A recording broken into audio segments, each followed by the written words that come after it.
Right. Well, hi everyone.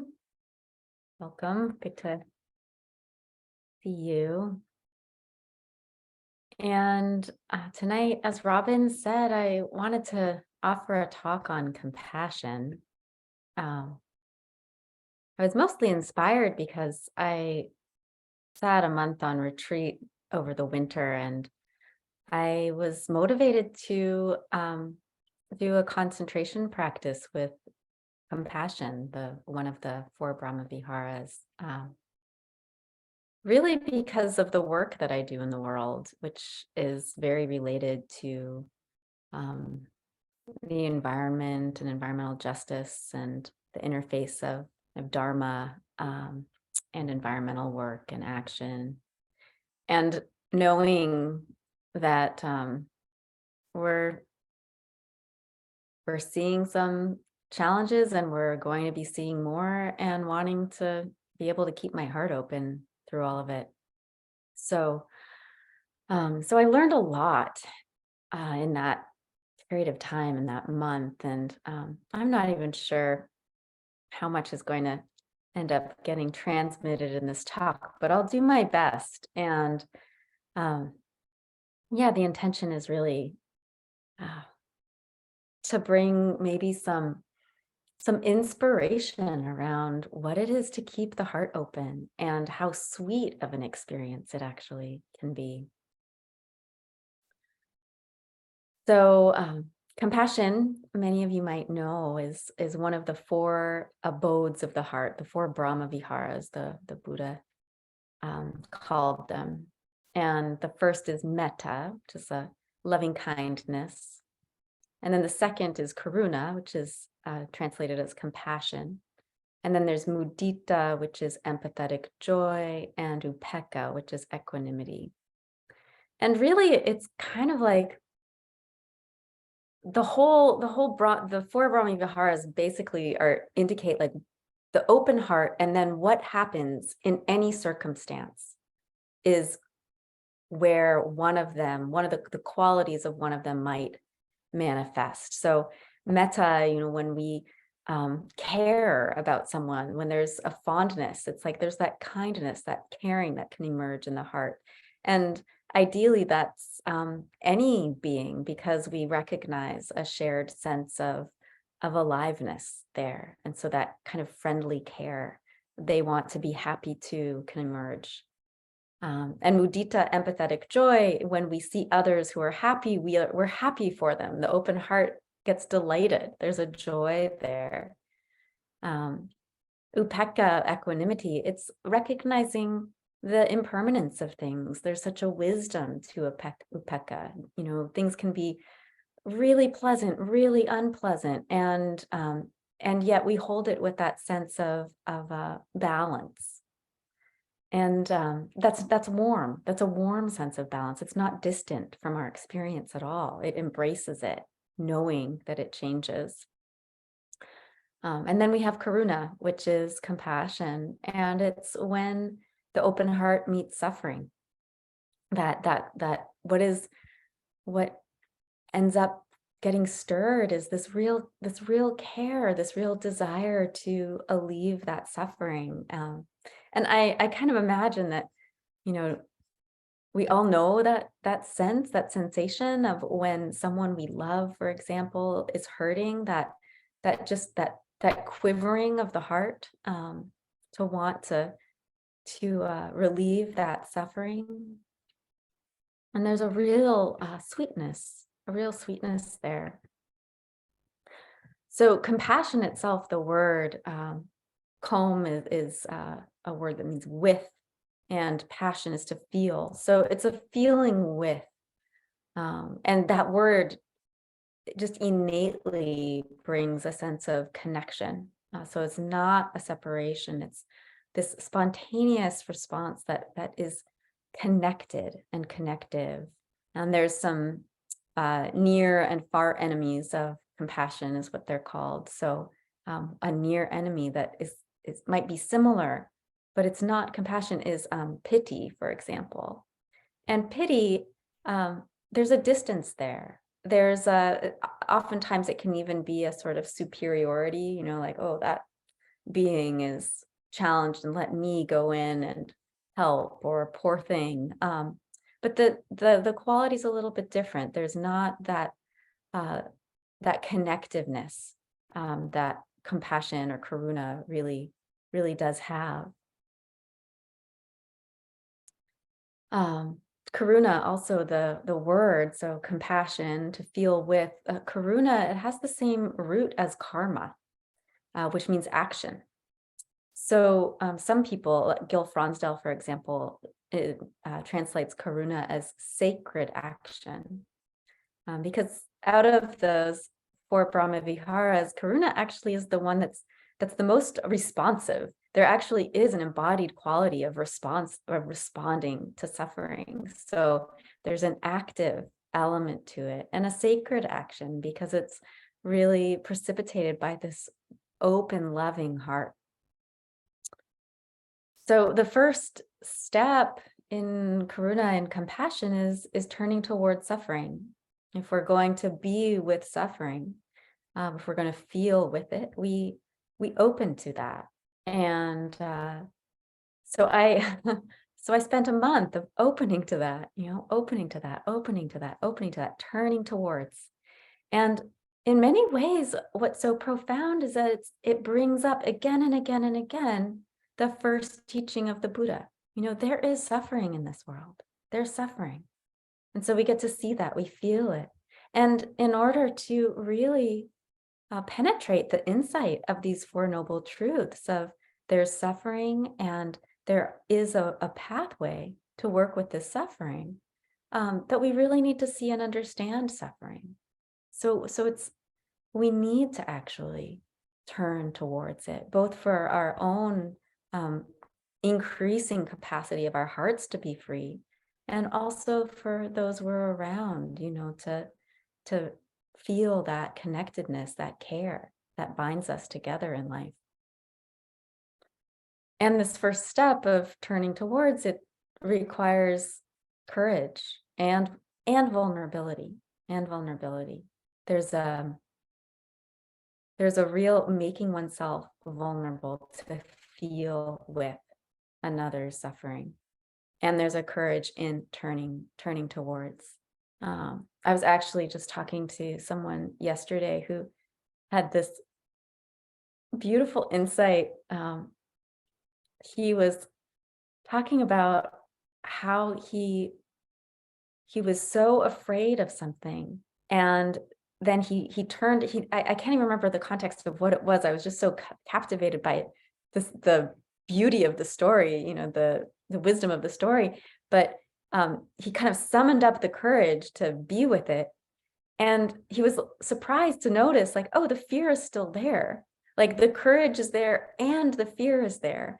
And it struck me that in a way, if the fear wasn't there, it wouldn't be courage, And then to also recognize that kur is the heart, courage is also this practice of the heart.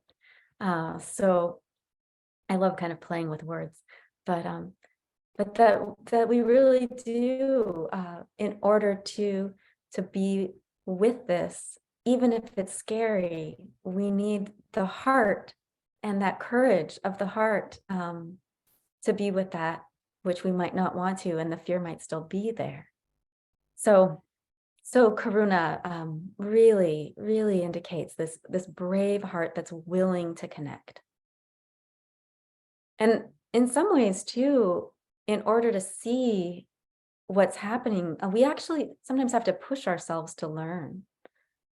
So I know a lot of us in the last number of years have been really learning about our collective suffering, what we're inheriting in these legacies of slavery, of colonization, of racism, of homophobia, all of these ways in which how we're living now and the beings that are suffering now are kind of just speaking to these legacies of suffering. That what is it to learn about that? What is it to actually see that to come to terms with that, to take responsibility for it.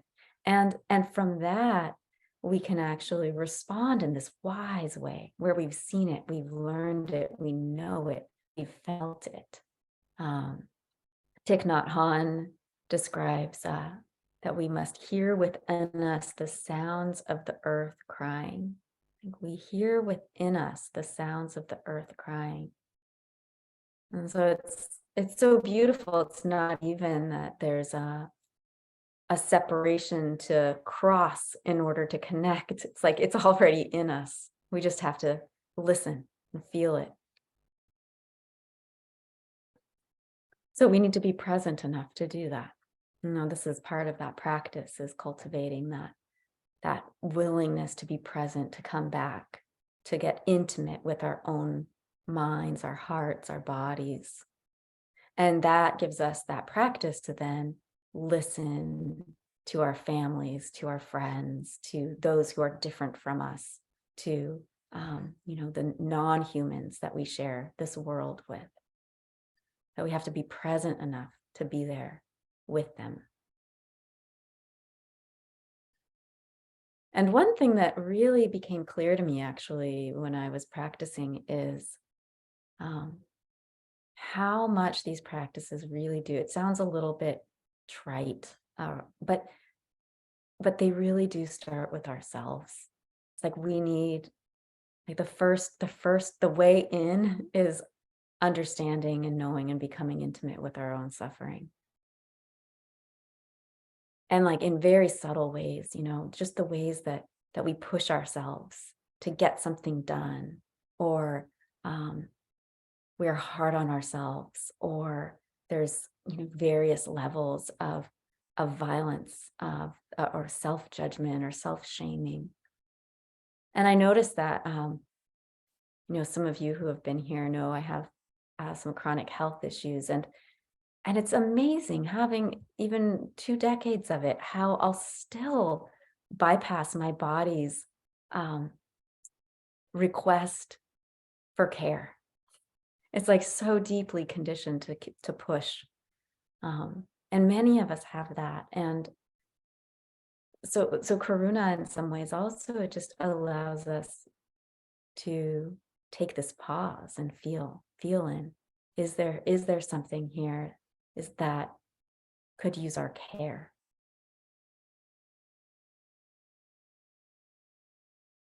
And then from there is where our cultivation of this ends up serving the other or another.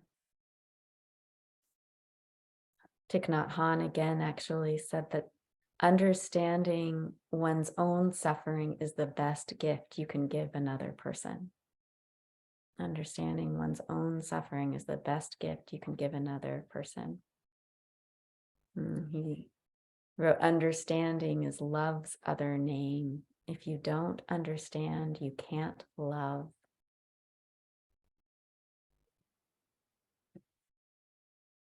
So I said this first step of karuna. Oh, that's a dog. I'm not sure if you can hear him in the background. Apologies. I said this first step is this turning towards suffering, and how it requires that courage, that vulnerability, and that cultivation of presence that we're really honing as we are on the cushion, staying present to what's happening right now. And then the second piece is this wish to help.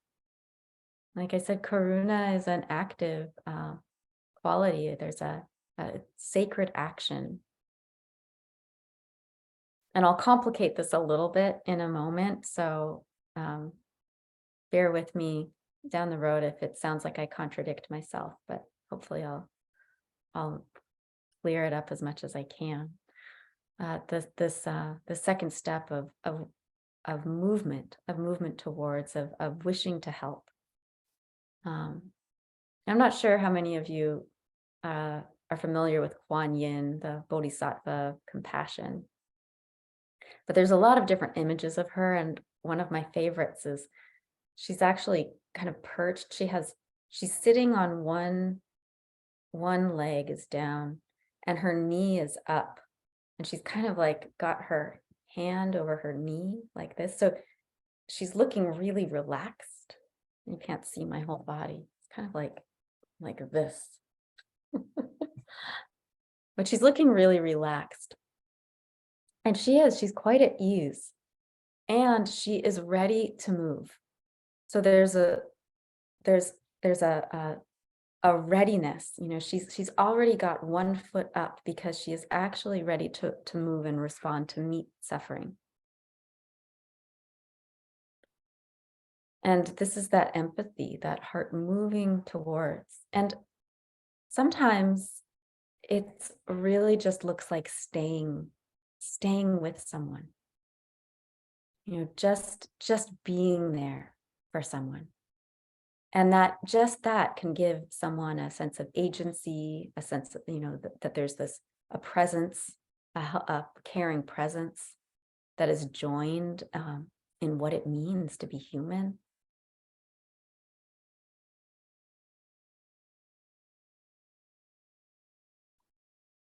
And well, I'll come back to that in a moment. I spoke to pity as being a near enemy, and another near enemy is kind of sometimes translated as empathic distress. So it can be this loss of balance where we get kind of thrown off, where we're actually distressed or there's despair.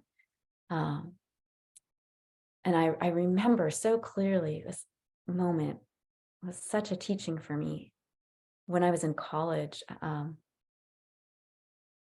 had a friend who was, she was getting a degree in architecture. It was a really challenging program. There was a lot of stress in her life, and, a number of other conditions and factors. And I knew she wasn't doing well. So I invited her over to my place for dinner and to spend the night. And I was fixing something at the kitchen. And I remember looking back, and she ended up having, in my living room right there, a psychotic break. And I'd never seen anything like that before.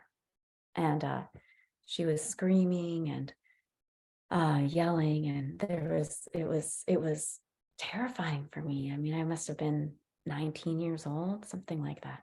And I remember I got so overcome. I got completely, my empathy I was so open, I was so porous that I was kind of there with her. And I had a housemate who heard what was happening and came into the room, and she looked at me and she saw what was happening, and she grabbed me by the shoulders and she said, she does not need you to go there with her. And she just snapped me back. And that was this moment actually of recognizing this difference. I didn't have words for it then, but it was like, oh, that doesn't help. That's not helpful. Going with someone into the despair, that's not helpful, but being there with them and being able to be at this felt presence where it's like, I could feel her suffering, but I didn't need to go down that tunnel. That was kind of an extreme example, but it really was a huge lesson for me in how to love, and how to care.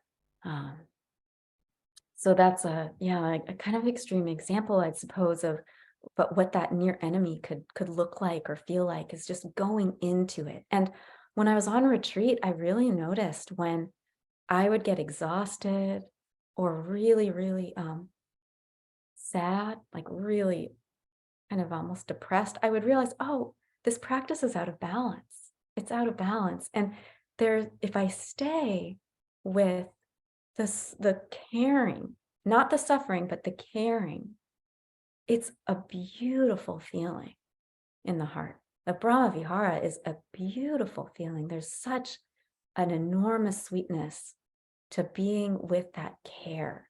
And we need to touch the suffering to feel the care. And that's where it gets slippery, because we can't have that level of care without touching the suffering, but to stay with the care and not the despair. That's it's a beautiful practice. And another element of that is that kind of non-fixing care. So what it is to really be with someone in their distress. And when there's nothing to do to fix, I mean, there's many ways. I just said I was going to contradict myself because it's this wish to help, it's a wish to care. And yet even in that staying with someone, just meeting them, being with them, that is a form of helping. It's one form. But I've been meeting all of these mentor groups for the first time that I'm working with, and we're coming up with community guidelines, like shared guidelines. And pretty much every single group across the board will say they don't want suggestions and advice and fixing. They just want people to be present, and I think that's, that's part of it. Is it's like to not move ahead to that impulse to fix, because that is coming out of, or can come out of, a discomfort with the suffering, right? It's like, I'm not comfortable with this, so I've got to fix it. But actually, what can be so supportive for another who is hurting is just to be there with them with it.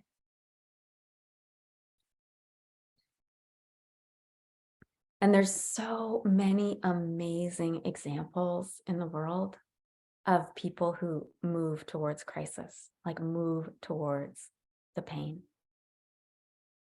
Like I remember, even hearing stories like the Hurricane Fiona recently in Puerto Rico, and just how many people came, neighbors and others coming out and helping people and housing people.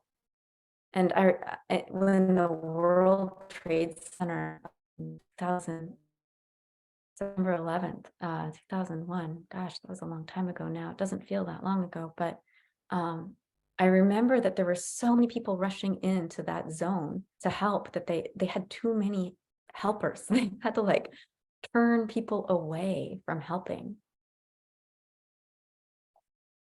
I mean, these are just examples of that compassionate heart, moving towards that which hurts. And I just saw a documentary recently of Vedran Smalovic, who's maybe some of you know of him. He was known as the cellist of Sarajevo. And during the siege of Sarajevo in the 1990s, he would play his cello in these ruined buildings and at funerals. And then there was one place he played in this ruined square of this marketplace after this mortar round had killed 22 people who were waiting in line for food there. And he played for 22 days. And it's an incredible documentary, it's an incredible story. And I just think about, this musician moving right into the heart of this suffering, and how much courage it took too, because he was vulnerable there. I mean, that to be doing that in such a place with such violence, and the kind of hope and fortitude and inspiration that brought people, who were hurting, who were despairing.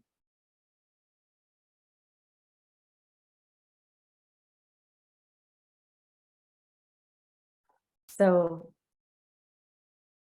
there can also be in this movement towards, and this talk of karuna, this misunderstanding that we don't matter, that we come last. We have to take care. And I already mentioned this, but I just wanted to underscore it again, that that itself, this we don't matter, is a harming of our own selves. And I know Sharon Salzberg actually describes karuna as this glowing from the inside out. So it's all inclusive. I love that. And like glowing from the inside out.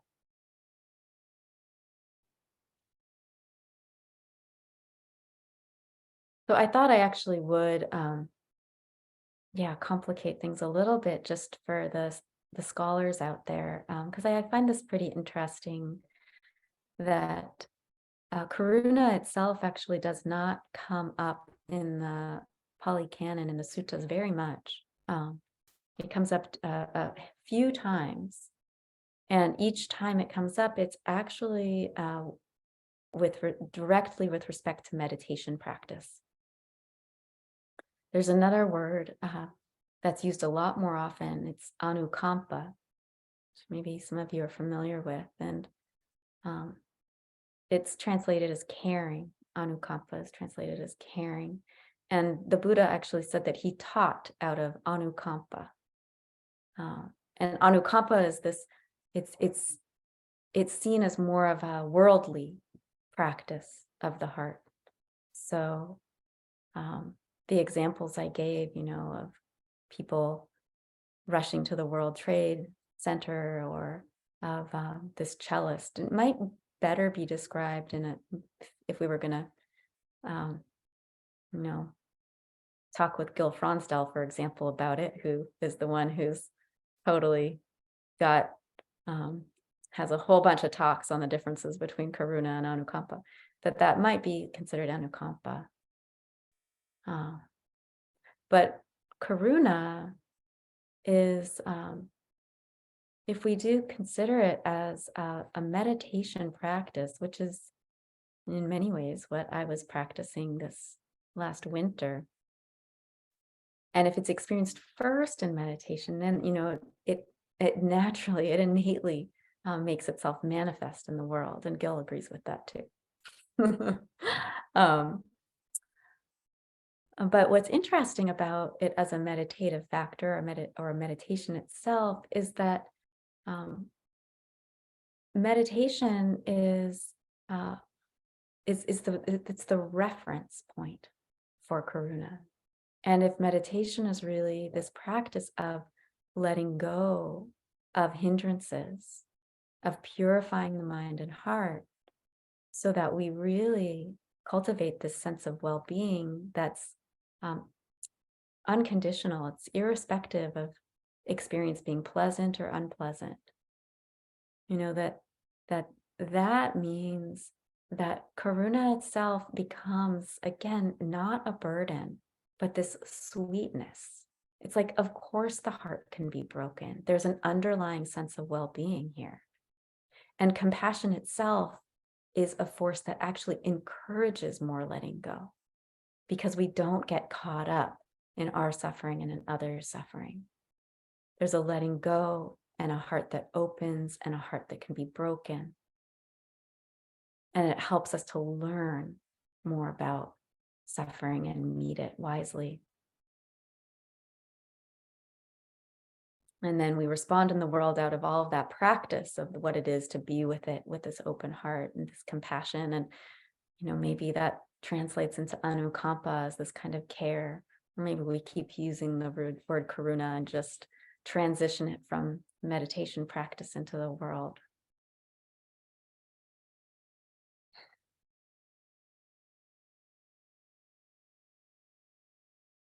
See, I'm kind of getting near my time here, and let's see what else I want to share.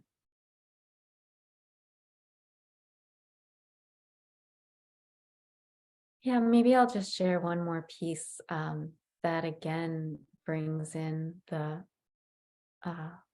meditative practice of karuna and this understanding, this real understanding of suffering, and how also in the Buddha's teachings that the proximal cause of faith, for example, is seen as suffering. So when we do understand suffering and understand that there's this kind of natural experience of losing what we love, and that we're alive in this world of impermanence, and we investigate it and we turn towards it, this piece of compassion of turning towards it, that actually, in the Upanisa Sutta, this sutta of codependent arising, that what happens is we actually develop our faith. And then when we develop our faith, it leads directly to joy. And then all the way, in these kind of codependent arisings, transcendental arisings, we all the way to liberation. So there's this key of when we do understand compassion and when we allow ourselves to be touched, to be penetrated, and with this open heart that's willing to be broken and that cares, that's its own pathway to freedom, which I think is just so beautiful.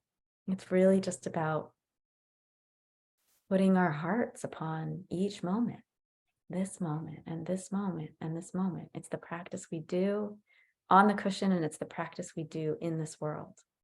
And we have to be ready to do that in the world, because this world needs our open hearts, really needs our open hearts. So I thought I'd end us with this poem by Roshani Ray called There is a Brokenness. There is a brokenness out of which comes the unbroken, a shatteredness out of which blooms the unshatterable. There is a sorrow beyond all grief which leads to joy, and a fragility out of whose depths emerges strength. There is a hollow space too vast for words, through which we pass with each loss, out of whose darkness we are sanctioned into being. There is a cry deeper than all sound, whose serrated edges cut the heart as we break open to the place inside which is unbreakable and whole, while learning to sing.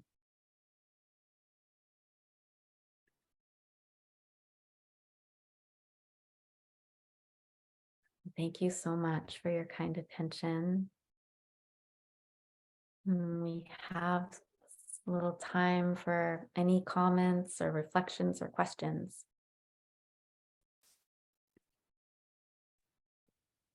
Kirsten, what was the name of that poem again, and by whom? Yeah, it's There is a Brokenness. I'll put it in the chat, the name and the poet. I don't know, can I chat everyone? Oh, I think I can just chat you, Marcia, so maybe you can give it to everyone, or Robin. Roshani Ree, I think, I'm not exactly positive how to pronounce the last name. Ree.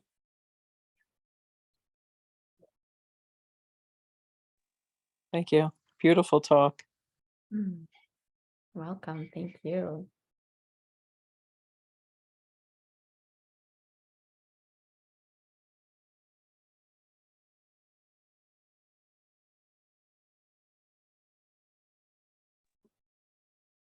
Kirsten, I have a question. This is Marcia. We're yeah. together with Robin here, but Gotcha.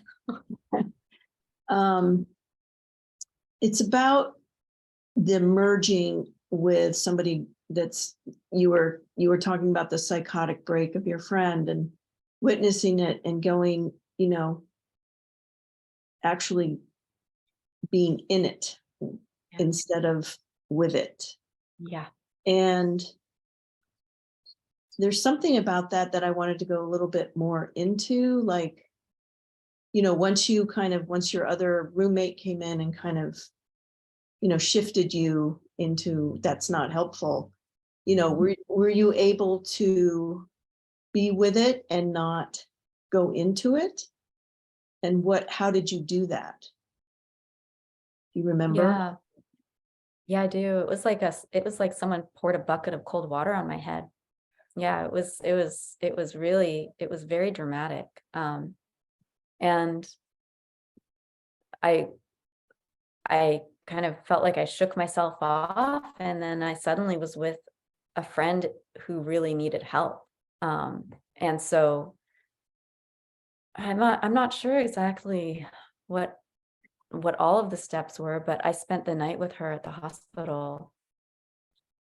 That's how the night unfolded. Yeah, just by her side. She wasn't communicating. She wasn't. There was no. Yeah, she was kind of curled up in a fetal position, but that was part of it too, was realizing like I can't leave this person, like there's just I needed to be there with her.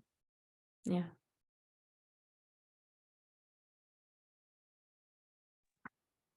Kirsten, on that same, I too was intrigued with your story. And Embarrassed now. It was so personal. well, thank you for sharing that, because I being a mother, if I experience my son going through depression, that's where I struggle the most, of where am I more effective just being available and present, versus I feel myself many times going through it with him. I mean, I don't know if other mothers feel this way, but it's, you kind of suffer with your children. There's this heart connection, or the umbilical never really did get cut. I don't know. Yeah. Yeah. And Yeah. it's what was interesting. We just had a retreat last week with John, and it showed up right at the beginning of the householders retreat week, and it was perfect, because that was the very thing I wanted to work on. My where my deepest suffering lies is, the suffering of my children. Mhm. And so I was grateful for that, the timing and it was quite effective, to kind of helping me to step out of it and be open-hearted, or have an open heart with him, Yeah. is much different. That felt much different and healthier than the way my pattern is to go through it with him, almost. I'll speak. There's two things I'll share if that's okay. One is another more personal piece, and then the other more practice oriented. But so, as someone who who developed sickness from a pretty young age, I can really feel the difference when my own mother is in it with me, and when she's holding my experience with kindness, with openness, and is not. And it feels so much more supportive when she's not in it. Feels so much more supportive. So just from that, I'm Yeah. not a mother myself, but being mothered. And Well, the my son other, nicknames me Smother. yeah, right. Yeah. Yeah. But the other is that I think, even though Upekkha is its own Brahma Vihara, my experience of compassion is that compassion requires equanimity. Like true compassion really does, because that's that piece that allows the heart to really be there and open and hurting even, and holding and touching it. But the equanimity is that larger wisdom of like, and in the perspective of things, all things change. I don't have control over the way things are happening. All I can do is be here with it and show up as best I can. And that's to have that kind of support and that wisdom holding my experience. For example, if someone was holding it's like, that's what I need. I need someone to remind me of the larger wisdom of like, this stuff happens. I'm like, honey, I love you and I care, and I'll do the very best I can. And this stuff happens. Yeah.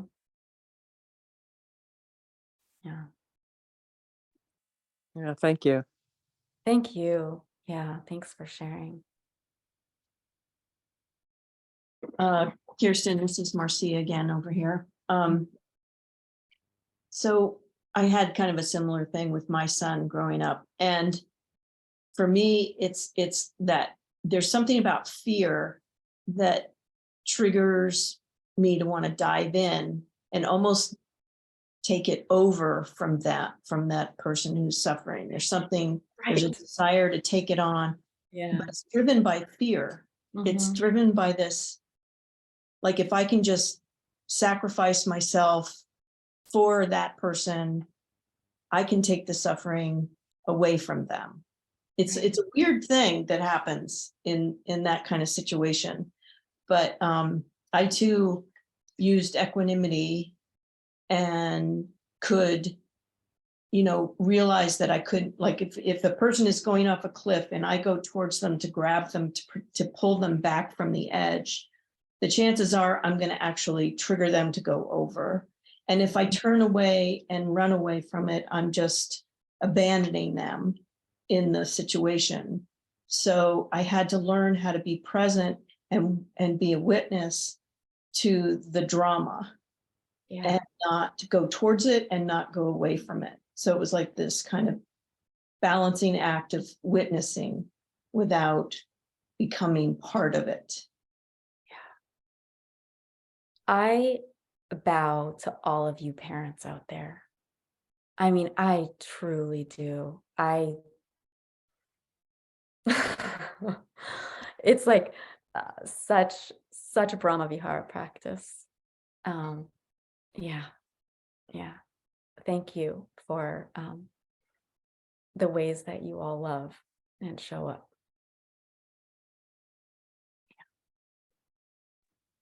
I came in late, actually went to another meeting, and I caught like a little bit of the tail end of your talk, and I wish I would have heard all of it. Just around codependency. Mm. And Marcia has discussed with me, and it has helped me, and Marie has discussed with me and has helped me. And I had a pretty heavy incident last night with my daughter, and I don't really understand it, really.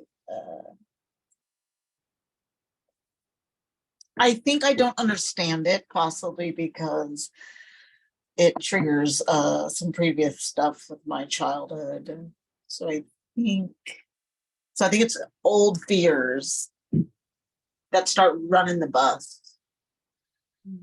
That is between me and my mother. That looks very similar to this situation, but now it's with my daughter. So I don't know. I mean, like I said, I missed a lot of it, except kind of some of the codependent stuff. And I did love the poem also. I was like, because I feel like I'm being broken wide open. Yeah, yeah. That's I'm just sharing that just because that's where I'm at. Thank you. Thank you. Yeah, I mean, like I said, I feel like, I spent just a month just doing concentration or compassion practice, and I still have so much to learn, but I did start to become quite intimate with when it veers into what you're describing, like as codependence, for example, when it would get too cold. It's like there's this like sweet spot, that is actually sustainable and actually incredibly beautiful, of just that care, like just that care. Yeah. Sounds like one of those simple but not easies that this practice is riddled with. I'm hopefully working myself into it, Yeah. We have probably time for maybe one more question or comment. This is Jen. Hi. Kirsten, I would just love to thank you for your really personal reading and sharing about the Kuan Yin presence. I think divine feminine archetypes are sorely lacking in our culture, and so it's awesome to find them in other parts of the world. And it's also really helpful to have your interpretation of her kind of poise and poised positioning. And also kind of on the divine feminine tip, I loved it that the last word in that poem was sing. Because that also seems like something that we parents sometimes offer to our young ones that comes from a really, tender and soft place. You're not singing, what you are singing is hopefully the yummy, genuine care notes. And so I just really wanted to thank you for those ingredients tonight. You're so welcome. Thanks for recalling them so that they can be the kind of ringing, reverberating notes in our hearts as we transition into the announcements. Perfect.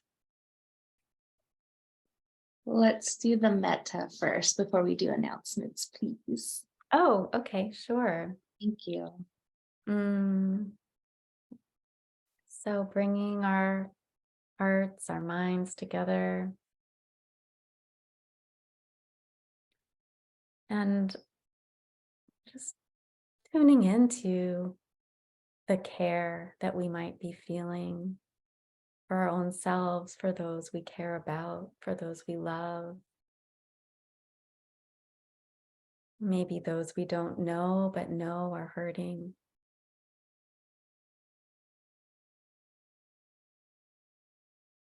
And may this practice and this time together really be of benefit. May our hearts continue to open and break and be held with equanimity. That everyone that we touch and those we see and we don't see, we know, we don't know, feel a sense of well-being and belonging and comfort and ease.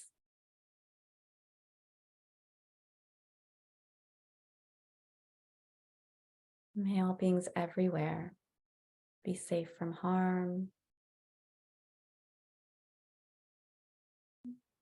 be well of mind and heart and body, and know deep peace and freedom.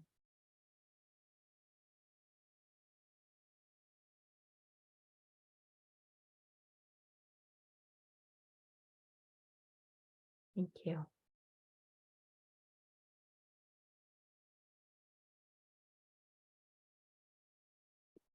Thank you, Kirsten.